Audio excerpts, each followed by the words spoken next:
사도신경으로 우리의 신앙을 하나님 앞에 고백합니다. 전능하사 천지를 만드신 하나님 아버지를 내가 믿사오며 그 외아들 우리 주 예수 그리스도를 믿사오니 이는 성령으로 잉태하사 동정녀 마리아에게 나시고 본디오 빌라도에게 고난을 받으사 십자가에 못 박혀 죽으시고 장사한 지 사흘 만에 죽은 자 가운데서 다시 살아나시며 하늘에 오르사 전능하신 하나님 우편에 앉아 계시다가 저리로서 산 자와 죽은 자를 심판하러 오시리라. 성령을 믿사오며 거룩한 공회와 성도가 서로 교통하는 것과 죄를 사하여 주시는 것과 몸이 다시 사는 것과 영원히 사는 것을 믿사옵나이다. 아멘.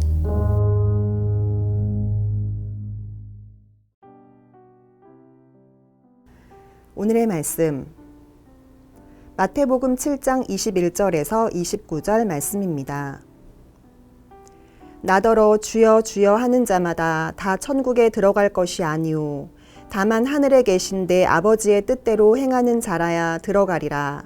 그 날에 많은 사람이 나더러 이르되 주여 주여 우리가 주의 이름으로 선지자 노릇하며 주의 이름으로 귀신을 쫓아내며 주의 이름으로 많은 권능을 행하지 아니하였나이까 하리니 그때에 내가 그들에게 밝히 말하되 내가 너희를 도무지 알지 못하니 불법을 행하는 자들아 내게서 떠나가라 하리라.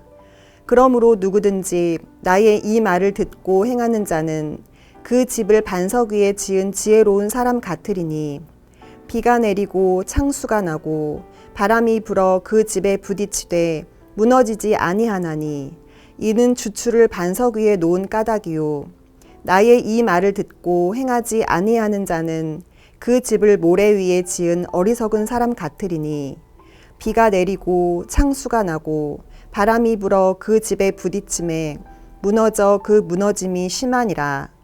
예수께서 이 말씀을 마치심에 무리들이 그의 가르치심에 놀라니 이는 그 가르치시는 것이 권위 있는 자와 같고 그들의 서기관들과 같지 아니함일러라. 이 땅에 오신 예수님은 공생애를 시작하신 직후부터 천국 복음을 전파하시고 가르치시고 이런저런 병자를 고치셨습니다. 그리고 이런 예수님에 대한 소문은 사람들에게 빠르게 퍼져나갔고 수많은 사람들이 무리를 이루어 예수님을 따르게 되었습니다.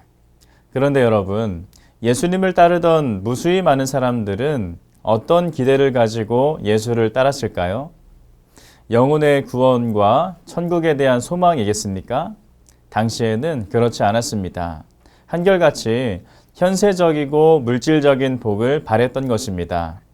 당시 유대인들은 예수님을 단지 그들의 인생을 돕는 자, 또 자기들의 인생의 문제를 해결하는 해결자 정도로 여겼다는 것입니다. 예수님은 그를 따르던 사람들의 이런 문제를 잘 알고 계셨습니다. 예수님을 따르던 자들에게 있던 이 현실적이고 물질적인 믿음을 아셨고 진정한 믿음은 그런 것이 아니라는 것을 말씀하셨습니다. 그래서 마태복음 5장부터 7장까지를 보면 예수님은 그를 믿는 자들 가운데 있던 이 그릇된 신앙을 교정하는 말씀을 하셨는데 그것이 바로 유명한 산상수훈의 말씀입니다. 그리고 이제 오늘 말씀을 통해서 산상수훈의 말씀 전체가 얼마나 중요한지 다시 한번 우리에게 경고하고 강조하고 계시는 것입니다. 오늘 말씀은 유명한 비유의 말씀을 통해서 예수께서 말씀하시는데 우리가 잘 알고 있는 비유의 말씀입니다. 집 짓는 자의 비유의 말씀이죠. 어떤 내용입니까?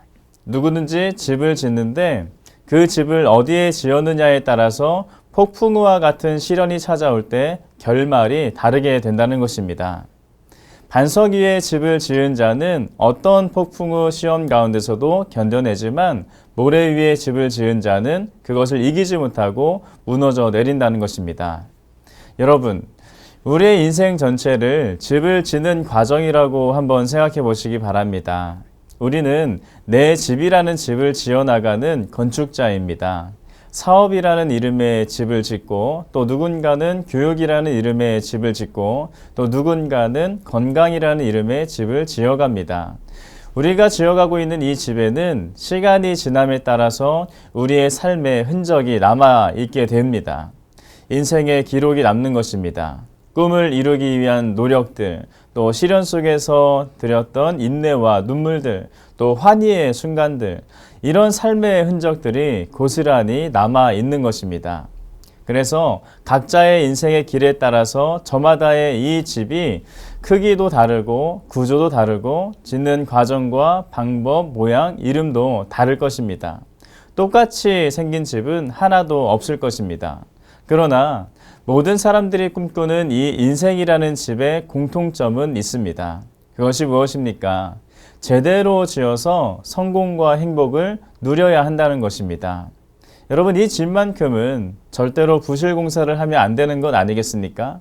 그렇다면 여러분, 우리 인생의 집을 부실 공사하지 않기 위해서 가장 중요한 요소가 무엇이겠습니까? 오늘 말씀을 보니 바로 가장 중요한 것은 기초라고 하고 있습니다. 어떤 재료로 집을 올리건 또 어떤 구조의 집을 짓건 어떤 인테리어를 하던 가장 중요한 것은 기초라는 것입니다. 1992년에 앤드류라는 거대한 폭풍이 마이애미 지역을 강타했습니다.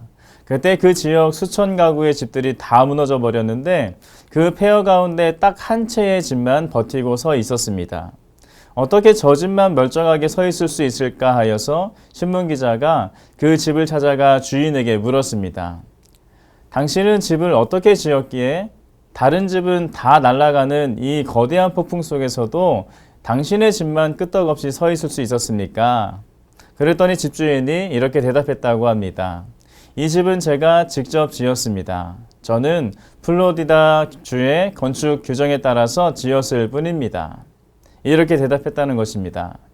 당시 플로리다는 폭풍이 자주 오기 때문에 건축 규정이 다른 지역보다 좀 더 까다로웠는데 집주인은 그 규정에 따라서 그대로 건축을 했다는 것입니다.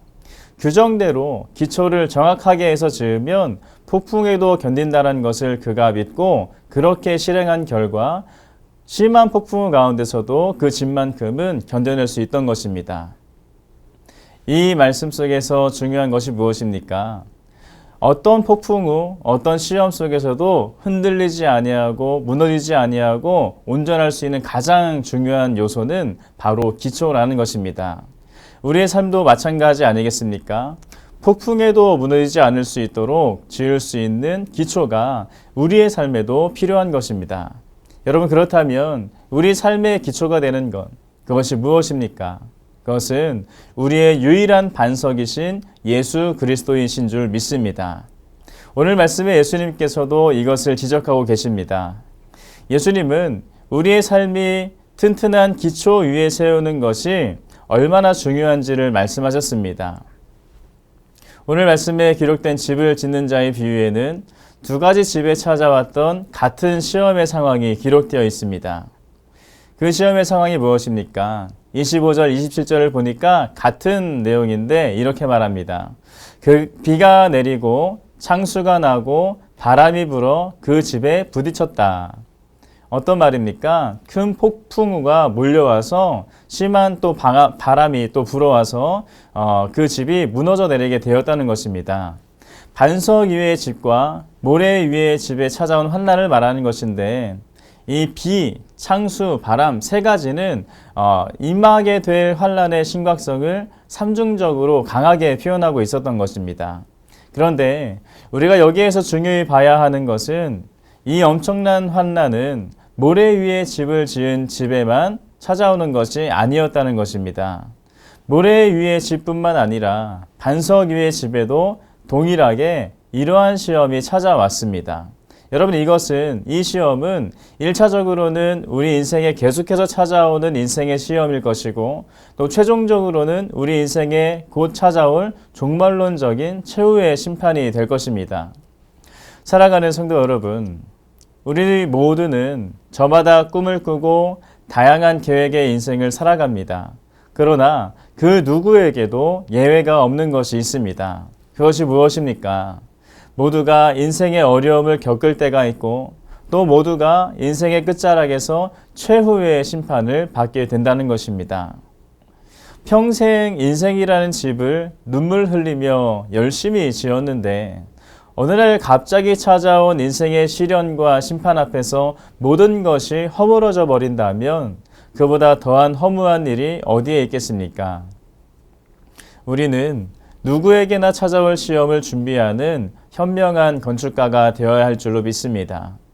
삶의 기초를 어디에 두고 집을 지을 것인가? 삶의 기초를 어디에 두고 살아갈 것인가?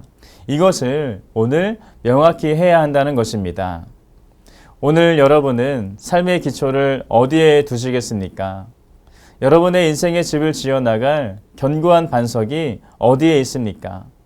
우리가 알아야 할 오직 유일한 반석은 예수 그리스도라는 반석인 줄로 믿습니다.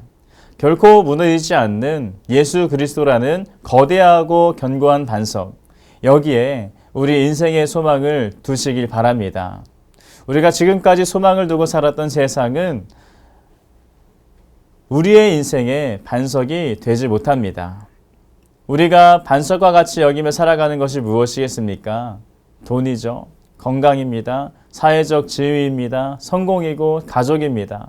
우리는 이런 것들이 많으면 많을수록 나의 인생이 더욱 견고할 것이라고 생각하며 살아왔습니다.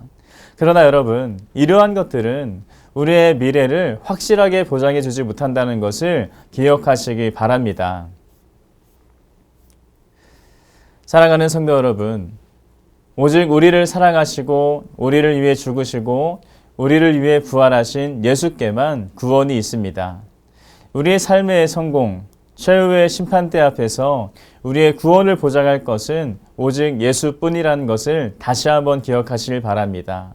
그리고 속히 불확실한 이 세상의 것들을 다 내려놓고 모래와 같은 그 세상 것을 다 뒤로하고 유일한 반석 대신 예수께만 소망을 두시는 여러분 되셔서 반석 위에 온전히 든든히 서가는 그리스도인 되시기를 축원합니다. 함께 기도하겠습니다.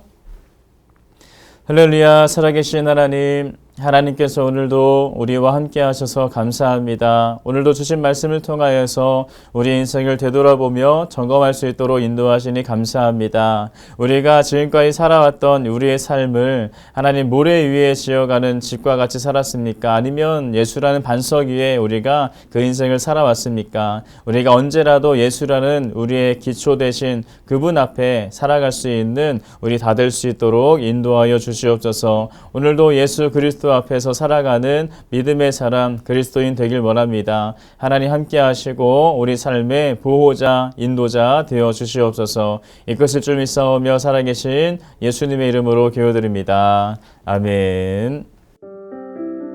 주님이 가르쳐 주신 기도로 예배를 마칩니다. 하늘에 계신 우리 아버지여, 이름이 거룩히 여김을 받으시오며 나라가 임하시오며 뜻이 하늘에서 이루어진 것 같이 땅에서도 이루어지이다.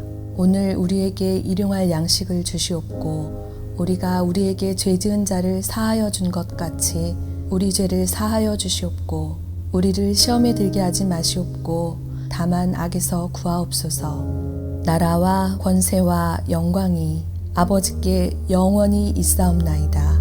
아멘.